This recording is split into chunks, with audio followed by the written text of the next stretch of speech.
ನೋಡಿ ಸ್ನೇಹಿತರೆ, ಗೃಹಲಕ್ಷ್ಮಿ ಯೋಜನೆಯ ಪ್ರತಿಯೊಂದು ಫಲಾನುಭವಿಗಳಿಗೆ ಕೊನೆಗೂ ಸರ್ಕಾರದಿಂದ 6,000 ಹಣನ ಜಮಾ ಮಾಡುವುದಾಗಿ ಭರ್ಜರಿ ಗುಡ್ಡಿಸ್ನ ಕೊಟ್ಟಿದ್ದು, ನಿಮ್ಮ ಬ್ಯಾಂಕ್ ಖಾತೆಗೆ 6,000 ಹಣ ಬರ್ತಾ ಇದೆ. ಹೇಗೆ ಈ ಒಂದು ಹಣ ಜಮಾ ಆಗುತ್ತೆ ಅನ್ನೋದಕ್ಕೆ ನಾನು ನಿಮಗೆ ವಿತ್ ಪ್ರೂಫ್ ಮೂಲಕ ಮಾಹಿತಿನ ಕೊಡ್ತಾ ಇದ್ದೀನಿ. ಅದೇ ರೀತಿ BPL ಕಾರ್ಡ್ದಾರರಿಗೂ ಕೂಡ ಸರ್ಕಾರ ಉಚಿತವಾಗಿ ಸಾಕಷ್ಟು ರೀತಿಯ ಹೊಸ ಆಹಾರ ಪದಾರ್ಥಗಳನ್ನ ಕೊಡ್ತಾ ಇದ್ದು, ಯಾವ ರೀತಿಯ ಪದಾರ್ಥಗಳು ಸಿಗ್ತಾ ಇದೆ ಅಂತ ತಿಳಿಸ್ಕೊಡ್ತಾ ಇದ್ದೀನಿ. ಅದೇ ರೀತಿ ನೋಡಿ, ಸರ್ಕಾರದಿಂದ ನಾಳೆ ಶುಕ್ರವಾರ ಡಿಸೆಂಬರ್ 12ರಂದು ಕರ್ನಾಟಕದ ಒಟ್ಟು 25 ಜಿಲ್ಲೆಗಳಿಗೆ ಗೃಹಲಕ್ಷ್ಮಿ ಯೋಜನೆಯ 6,000 ಹಣ ಜಮಾ ಆಗಲಿದ್ದು, ಯಾವ ಫಲಾನುಭವಿಗಳಿಗೆ ಹಣ ಬರ್ತಾ ಇದೆ ಮತ್ತು ಯಾರಿಗೆಲ್ಲ ಕ್ಯಾನ್ಸಲ್ ಆಗಿದೆ ಅಂತ ನಾನು ನಿಮಗೆ ತಿಳಿಸ್ಕೊಡ್ತಾ ಇದ್ದೀನಿ. ಅದಕ್ಕಿಂತ ಮೊದಲು ನೀವೇನಾದ್ರೂ ಇನ್ನೂ ಕೂಡ ನನ್ನ ಚಾನಲ್ನ ಸಬ್ಸ್ಕ್ರೈಬ್ ಆಗಿಲ್ಲ ಅಂದರೆ ದಯವಿಟ್ಟು ಪ್ರತಿಯೊಬ್ಬರು ಚಾನಲ್ನ ಸಬ್ಸ್ಕ್ರೈಬ್ ಮಾಡ್ಕೊಳ್ಳಿ, ಹಾಗೆ ವಿಡಿಯೋಗೆ ಒಂದು ಲೈಕ್ನ ಕೊಡಿ. ಹೌದು ವೀಕ್ಷಕರೇ, ಗೃಹಲಕ್ಷ್ಮಿ ಯೋಜನೆಯ ಪ್ರತಿಯೊಂದು ಫಲಾನುಭವಿಗಳಿಗೆ ಕೊನೆಗೂ ಸರ್ಕಾರದಿಂದ ಭರ್ಜರಿ ಗುಡ್ಡಿಸ್ನ ಕೊಟ್ಟಿದ್ದು, ಪ್ರತಿಯೊಂದು ಫಲಾನುಭವಿಗಳಿಗೆ ಸರ್ಕಾರ ಗೃಹಲಕ್ಷ್ಮಿ ಯೋಜನೆಯ 6,000 ಹಣನ ಜಮಾ ಮಾಡ್ತಾ ಇದ್ದು, ನೀವು ಕೇಳ್ಬೋದು ವೀಕ್ಷಕರೇ, ಸರ್ಕಾರದಿಂದ ಹೇಗೆ ಗೃಹಲಕ್ಷ್ಮಿ ಯೋಜನೆಯ 6,000 ಹಣ ಬರುತ್ತೆ ಅಂತ. ನೋಡಿ ವೀಕ್ಷಕರೇ, ಇದೇ ಕಾರಣಕ್ಕೆ ನಾನು ನಿಮಗೆ ಸರ್ಕಾರದಿಂದ 6,000 ಹಣ ಬರೋದಕ್ಕೆ ವಿತ್ ಪ್ರೂಫ್ ಮೂಲಕ ಮಾಹಿತಿನ ಕೊಡ್ತಾ ಇದ್ದೀನಿ. ದಯವಿಟ್ಟು ಪ್ರತಿಯೊಬ್ಬರು ಈ ಒಂದು ಆಡಿಯೋನ ಕೇಳಿ. 3 ತಿಂಗಳದ್ದು ಅಮೌಂಟ್ ಪೆಂಡಿಂಗ್ ಇತ್ತು, ಈಗ 1 ತಿಂಗಳದ್ದು ಅಮೌಂಟ್ ಹಾಕಿದ್ದೀನಿ. ಸೊ ಸೆಪ್ಟೆಂಬರ್ ಅಕ್ಟೋಬರ್ದು ಹಾಕಿದ್ರೆ ಕ್ಲಿಯರ್ ಆದಂಗೆ, ಬಟ್ ಏನು ಆಗಸ್ಟ್ ದುಡ್ಡಿದೆ ಅದನ್ನು ಕ್ಲಿಯರ್ ಮಾಡಿ ಬಂದಿದ್ದೀನಿ. ಹೌದು ವೀಕ್ಷಕರೇ, ಸಚಿವೆ ಲಕ್ಷ್ಮೀ ಹೆಬ್ಬಾಳ್ಕರ್ ಅವರು ಕೊಟ್ಟಿರುವಂತಹ ಒಂದು ಮಾಹಿತಿ ನಿಜ. ಯಾಕಂದರೆ ಗೃಹಲಕ್ಷ್ಮಿ ಯೋಜನೆಯ ಒಟ್ಟು 3 ತಿಂಗಳ ಹಣ ಬರ್ತಾ ಇದೆ. ಸೆಪ್ಟೆಂಬರ್ ತಿಂಗಳ 24ನೇ ಕಂತು, ಅಕ್ಟೋಬರ್ ತಿಂಗಳ 25ನೇ ಕಂತು ಹಾಗೂ ನವೆಂಬರ್ ತಿಂಗಳ 26ನೇ ಕಂತು. ಈ 3 ತಿಂಗಳ 6,000 ಹಣನ ಕೊನೆಗೂ ಫಲಾನುಭವಿಗಳ ಬ್ಯಾಂಕ್ ಖಾತೆಗೆ ಸರ್ಕಾರದಿಂದ ನಾವು ಜಮಾ ಮಾಡ್ತಾ ಇದ್ದೀವಿ ಅಂತ ಸಚಿವೆ ಲಕ್ಷ್ಮೀ ಹೆಬ್ಬಾಳ್ಕರ್ ಅವರು ಒಂದು ಭರ್ಜರಿ ಗುಡ್ಡಿಸ್ನ ಕೊಟ್ಟಿದ್ದು, ಡಿಸೆಂಬರ್ 12 ಶುಕ್ರವಾರ ಕರ್ನಾಟಕದ 25 ಜಿಲ್ಲೆಗಳಿಗೆ ಈ ಗೃಹಲಕ್ಷ್ಮಿ ಯೋಜನೆಯ 6,000 ಹಣ ಬರ್ತಾ ಇದೆ.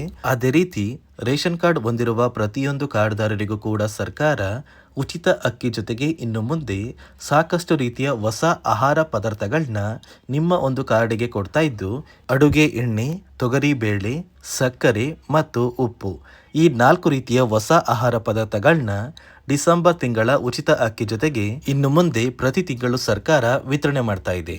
ಅದೇ ರೀತಿ ಈ ಬಾರಿ ಗೃಹಲಕ್ಷ್ಮಿ ಯೋಜನೆಯ 3 ತಿಂಗಳ 6,000 ಹಣ ಮತ್ತು ಸರ್ಕಾರದಿಂದ ಉಚಿತವಾಗಿ ಬರ್ತಾ ಇರುವಂತಹ ಈ ಆಹಾರ ಪದಾರ್ಥಗಳನ್ನ ನೀವು ಪಡ್ಕೋಬೇಕು ಅಂದರೆ ಹಣಕಾಸು ಇಲಾಖೆ ಕೆಲವು ನಿಯಮಗಳನ್ನ ಜಾರಿಗೆ ತಂದಿದ್ದು, ಈ ನಿಯಮಗಳ ಪ್ರಕಾರ ಸಾಕಷ್ಟು ಫಲಾನುಭವಿಗಳಿಗೆ ಈ ಸೌಲಭ್ಯಗಳು ಕ್ಯಾನ್ಸಲ್ ಕೂಡ ಆಗಿದೆ. ಹಾಗಾದರೆ ಬನ್ನಿ ವೀಕ್ಷಕರೇ, ಸರ್ಕಾರ ಜಾರಿಗೆ ತಂದಿರುವ ಆ ನಿಯಮಗಳು ಏನು ಮತ್ತು ಯಾವ ಫಲಾನುಭವಿಗಳಿಗೆ ಈ ಸೌಲಭ್ಯಗಳು ಕ್ಯಾನ್ಸಲ್ ಆಗಿದೆ ಅಂತ ನಾನು ನಿಮಗೆ ತಿಳಿಸ್ಕೊಡ್ತಾ ಇದ್ದೀನಿ. ಅದಕ್ಕಿಂತ ಮೊದಲು ನಾಳೆ ಶುಕ್ರವಾರ ಡಿಸೆಂಬರ್ 12ರಂದು ಕರ್ನಾಟಕದ 25 ಜಿಲ್ಲೆಗಳಿಗೆ ಹಣ ಜಮಾ ಆಗಲಿದ್ದು, ಯಾವ ಜಿಲ್ಲೆಗಳಿಗೆ 3 ತಿಂಗಳ 6,000 ಹಣ ಜಮಾ ಆಗ್ತಾ ಇದೆ ಅಂದರೆ ಬಾಗಲಕೋಟೆ, ಬೆಂಗಳೂರು ನಗರ, ಬೆಂಗಳೂರು ಗ್ರಾಮಾಂತರ, ಬೆಳಗಾವಿ, ಬಳ್ಳಾರಿ, ಬಿಜಾಪುರ, ಬೀದರ್, ವಿಜಯನಗರ, ಚಾಮರಾಜನಗರ, ಚಿಕ್ಕಬಳ್ಳಾಪುರ, ಚಿಕ್ಕಮಗಳೂರು, ಚಿತ್ರದುರ್ಗ, ದಕ್ಷಿಣ ಕನ್ನಡ, ದಾವಣಗೆರೆ, ಧಾರವಾಡ, ಗದಗ, ಕಲಬುರಗಿ, ಹಾಸನ, ಹಾವೇರಿ, ಕೊಡಗು, ಕೋಲಾರ, ಕೊಪ್ಪಳ, ಮಂಡ್ಯ, ಮೈಸೂರು, ರಾಯಚೂರು, ರಾಮನಗರ, ಶಿವಮೊಗ್ಗ, ತುಮಕೂರು, ಉಡುಪಿ, ಉತ್ತರ ಕನ್ನಡ ಮತ್ತು ಯಾದಗಿರಿ, ಈ 25 ಜಿಲ್ಲೆಗಳ ಪ್ರತಿಯೊಂದು ಫಲಾನುಭವಿಗಳಿಗೆ ಸರ್ಕಾರ ಈ ಡಿಸೆಂಬರ್ ತಿಂಗಳಲ್ಲಿ ಕೊನೆಗೂ 3 ತಿಂಗಳ 6,000 ಹಣನ ಜಮಾ ಮಾಡ್ತಾ ಇದೆ. ನೋಡಿ, ಯಾವುದೇ ರೀತಿಯ ಗೃಹಲಕ್ಷ್ಮಿ ಹಣ ನಿಮ್ಮ ಬ್ಯಾಂಕ್ ಖಾತೆಗೆ ಪೆಂಡಿಂಗ್ ಇಲ್ಲ ಅಂದರೆ ಡಿಸೆಂಬರ್ 25ರಷ್ಟರಲ್ಲಿ ಪ್ರತಿಯೊಂದು ಫಲಾನುಭವಿಗಳು ನಿಮ್ಮ ಬ್ಯಾಂಕ್ ಖಾತೆಗೆ ಸೇರಬೇಕಾಗಿರುವ ಗೃಹಲಕ್ಷ್ಮಿ ಯೋಜನೆಯ ಈ 6,000 ಹಣನ ಪಡ್ಕೋತೀರಾ. ನೋಡಿ ಸ್ನೇಹಿತರೆ, ಈ ಬಾರಿ ಸುಮಾರು 1 ಲಕ್ಷಕ್ಕಿಂತ ಅಧಿಕ ಫಲಾನುಭವಿಗಳ ಬ್ಯಾಂಕ್ ಖಾತೆಗೆ ಸರ್ಕಾರ ಗೃಹಲಕ್ಷ್ಮಿ ಯೋಜನೆಯ ಹಣನ ಜಮಾ ಮಾಡ್ತಾ ಇಲ್ಲ. ಕಾರಣ ಏನು ಅಂದರೆ, ನಿಮ್ಮ ಬ್ಯಾಂಕ್ ಖಾತೆಗೆ ಡೆಬಿಟ್ ಮೂಲಕ ಹಣ ಜಮಾ ಮಾಡುವಂತಹ ಸಂದರ್ಭದಲ್ಲಿ ಸರ್ಕಾರ ಸಾಕಷ್ಟು ಫಲಾನುಭವಿಗಳ ಒಂದು ಬ್ಯಾಂಕ್ ಖಾತೆಗೆ ಹಣ ಜಮಾ ಮಾಡೋದನ್ನು ಕ್ಯಾನ್ಸಲ್ ಮಾಡಿದೆ. ಯಾಕಂದರೆ ಇತ್ತೀಚೆಗೆ ಹಣಕಾಸು ಇಲಾಖೆ ಜಾರಿಗೆ ತಂದಿರುವ 5 ನಿಯಮಗಳ ಆಧಾರದ ಮೇಲೆ ಪ್ರತಿಯೊಂದು ಫಲಾನುಭವಿಗಳಿಗೆ ಸರ್ಕಾರ ಈ ಒಂದು ಹಣನ ಜಮಾ ಮಾಡ್ತಾ ಇದ್ದು, ಯಾರೆಲ್ಲ ಫಲಾನುಭವಿಗಳು ಈ ನಿಯಮಗಳನ್ನ ಪಾಲಿಸಿಲ್ಲ, ನಿಮ್ಮ ಬ್ಯಾಂಕ್ ಖಾತೆಗೂ ಕೂಡ ಹಣ ಜಮಾ ಆಗೋದಿಲ್ಲ. ಹಾಗಾದರೆ ಬನ್ನಿ ಸ್ನೇಹಿತರೆ, ಸರ್ಕಾರ ಜಾರಿಗೆ ತಂದಿರುವ ಆ 5 ಹೊಸ ನಿಯಮಗಳು ಏನು ಅಂತ ನಾನು ನಿಮಗೆ ತಿಳಿಸ್ಕೊಡ್ತಾ ಇದ್ದೀನಿ. ನೋಡಿ ಸ್ನೇಹಿತರೆ, ಮೊದಲನೆಯ ಒಂದು ನಿಯಮ ಬಂದು, ಸಾಕಷ್ಟು ಫಲಾನುಭವಿಗಳು ಹೊಂದಿರುವಂತಹ ಒಂದು ರೇಷನ್ ಕಾರ್ಡ್ ಏನಿದೆ, ಆ ಒಂದು ರೇಷನ್ ಕಾರ್ಡ್ನ ಮನೆಯ ಸದಸ್ಯರ ಪ್ರತಿಯೊಬ್ಬರ ಒಂದು ಆಧಾರ್ ಕಾರ್ಡ್ನ ನಿಮ್ಮ ರೇಷನ್ ಕಾರ್ಡ್ಗೆ ಕಡ್ಡಾಯವಾಗಿ ಲಿಂಕ್ ಮಾಡಿಸ್ಬೇಕು. ಅಂದರೆ ಈ ಒಂದು ಲಿಂಕ್ ಮಾಡಿಸುವಂತಹ ಒಂದು ಪ್ರೊಸೀಜರ್ಗೆ ಸರ್ಕಾರ KYC ಅಂತ ಕರೀತಾರೆ. ನಿಮ್ಮ ರೇಷನ್ ಕಾರ್ಡ್ಗೆ ಇನ್ನೂ ಸಹ KYC ಆಗಿಲ್ಲ ಅಂದರೆ ನಿಮ್ಮ ಬ್ಯಾಂಕ್ ಖಾತೆಗೆ ಸರ್ಕಾರ ಮುಂದಿನ ದಿನಗಳಲ್ಲಿ ಗೃಹಲಕ್ಷ್ಮಿ ಯೋಜನೆಯ ಹಣನ ಕ್ಯಾನ್ಸಲ್ ಮಾಡುತ್ತೆ. ಅದೇ ರೀತಿ ಎರಡನೆಯ ಒಂದು ನಿಯಮ ಬಂದು, ಸಾಕಷ್ಟು ಫಲಾನುಭವಿಗಳು ಕಳೆದ 3 ತಿಂಗಳಿಂದ ಸರ್ಕಾರದಿಂದ ಬರ್ತಾ ಇರುವಂತಹ ಒಂದು ರೇಷನ್ ಏನಿದೆ, ಅಂದರೆ ಉಚಿತ ಅಕ್ಕಿ ಏನಿದೆ, ಈ ಒಂದು ರೇಷನ್ನ ಪಡ್ಕೋತಾ ಇಲ್ಲ. ಒಂದು ವೇಳೆ ಕಳೆದ 3 ತಿಂಗಳಿಂದ ನೀವು ರೇಷನ್ನ ಪಡ್ಕೊಂಡಿಲ್ಲ ಅಂದರೆ ಸರ್ಕಾರ ನಿಮ್ಮ ಬಳಿ ಇರುವಂತಹ ಒಂದು ರೇಷನ್ ಕಾರ್ಡ್ನ ಕ್ಯಾನ್ಸಲ್ ಮಾಡುತ್ತೆ. ನಿಮ್ಮ ರೇಷನ್ ಕಾರ್ಡ್ನ ಸರ್ಕಾರ ಕ್ಯಾನ್ಸಲ್ ಮಾಡಿದ್ರೆ ನಿಮ್ಮ ಬ್ಯಾಂಕ್ ಖಾತೆಗೆ ಗೃಹಲಕ್ಷ್ಮಿ ಯೋಜನೆಯ ಹಣ ಇರ್ಬೋದು ಮತ್ತು ಸರ್ಕಾರದಿಂದ ಬರುವಂತಹ ಒಂದು ಸೌಲಭ್ಯಗಳನ್ನ ನೀವು ಕಳ್ಕೋಬೇಕಾಗುತ್ತೆ.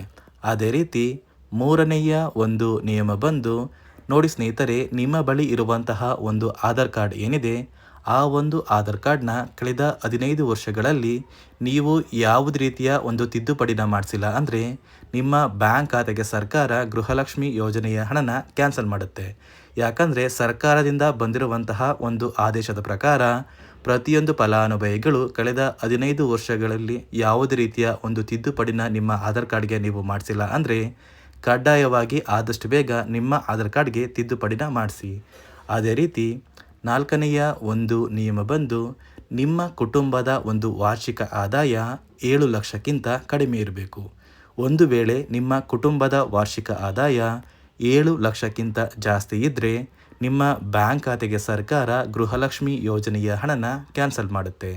ಅದೇ ರೀತಿ ಐದನೆಯ ಒಂದು ನಿಯಮ ಬಂದು, ನಿಮ್ಮ ಕುಟುಂಬದ ಸದಸ್ಯರು ಅಥವಾ ಗೃಹಲಕ್ಷ್ಮಿ ಯೋಜನೆಯ ಫಲಾನುಭವಿಗಳು ಯಾರು ಕೂಡ ಸರ್ಕಾರಿ ನೌಕರರಾಗಿ ಕಾರ್ಯನಿರ್ವಹಿಸ್ತಾ ಇರಬಾರ್ದು. ಒಂದು ವೇಳೆ ನಿಮ್ಮ ಕುಟುಂಬದಲ್ಲಿ ಯಾರೇ ಆಗಿದ್ರೂ ಸರ್ಕಾರಿ ನೌಕರರಾಗಿ ಕಾರ್ಯನಿರ್ವಹಿಸ್ತಾ ಇದ್ದರೆ ನಿಮ್ಮ ಬ್ಯಾಂಕ್ ಖಾತೆಗೆ ಗೃಹಲಕ್ಷ್ಮಿ ಯೋಜನೆಯ ಹಣ ಕ್ಯಾನ್ಸಲ್ ಆಗುತ್ತೆ. ಈ 5 ನಿಯಮಗಳ ಆಧಾರದ ಮೇಲೆ ಪ್ರತಿಯೊಂದು ಫಲಾನುಭವಿಗಳಿಗೆ ಸರ್ಕಾರ ಹಣ ಜಮಾ ಮಾಡ್ತಾ ಇದೆ. ಒಂದು ವೇಳೆ ನೀವು ಈ 5 ನಿಯಮಗಳನ್ನ ಪಾಲಿಸಿಲ್ಲ ಅಂದರೆ ನೀವು ಕೂಡ ಗೃಹಲಕ್ಷ್ಮಿ ಯೋಜನೆಯ ಹಣದಿಂದ ವಂಚಿತರಾಗಬೇಕಾಗುತ್ತೆ. ನೋಡಿ ವೀಕ್ಷಕರೇ, ಕೊನೆಗೂ ಸರ್ಕಾರ ನಾಳೆ ಡಿಸೆಂಬರ್ 12 ಶುಕ್ರವಾರದಿಂದ ಗೃಹಲಕ್ಷ್ಮಿ ಯೋಜನೆಯ 3 ತಿಂಗಳ 6,000 ಹಣನ ಕರ್ನಾಟಕದ ಒಟ್ಟು 25 ಜಿಲ್ಲೆಗಳಿಗೆ ಜಮಾ ಮಾಡಲಿದ್ದು, ಯಾವುದೇ ರೀತಿಯ ಗೃಹಲಕ್ಷ್ಮಿ ಹಣ ನಿಮ್ಮ ಬ್ಯಾಂಕ್ ಖಾತೆಗೆ ಪೆಂಡಿಂಗ್ ಇಲ್ಲ ಅಂದರೆ ಆದಷ್ಟು ಬೇಗ ಪ್ರತಿಯೊಬ್ಬರು ಈ ಒಂದು ಹಣನ ಪಡ್ಕೋತೀರಾ ಅಂತ ಹೇಳ್ತಾ, ಇದಿಷ್ಟು ಸರ್ಕಾರದಿಂದ ಬಂದಿರುವಂತಹ ಒಂದು ಮಾಹಿತಿಯಾಗಿದೆ. ನಾನು ಕೊಟ್ಟಿರುವಂತಹ ಮಾಹಿತಿ ನಿಮಗೆ ಇಷ್ಟ ಆಗಿದ್ದಲ್ಲಿ ದಯವಿಟ್ಟು ಪ್ರತಿಯೊಬ್ಬರು ನನ್ನ ಚಾನಲ್ನ ಸಬ್ಸ್ಕ್ರೈಬ್ ಮಾಡ್ಕೊಳ್ಳಿ, ಹಾಗೆ ವಿಡಿಯೋಗೆ ಒಂದು ಲೈಕ್ನ ಕೊಡಿ.